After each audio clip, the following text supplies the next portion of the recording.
創業到底應該追求高風險、高回報，定係穩打穩紮？我哋今日就嚟講下呢一個話題。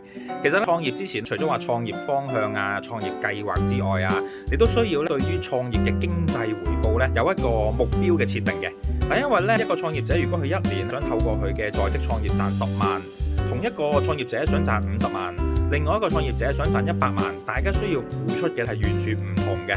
所以咧，到底你要唔要揀一個高回報、高風險嘅呢？其實係同你對於創業嘅經濟回報嘅期待咧係有關係。有一啲人咧，佢哋純粹係唔中意自己份工啦，佢就算覺得我賣車仔麵都係我係老闆啊嘛，咁呢個都係冇問題嘅。但係有啲人就覺得我而家創業係需要成就一番大嘅事業，要揾好多錢嘅，咁呢個咧又係另外一個故事啦。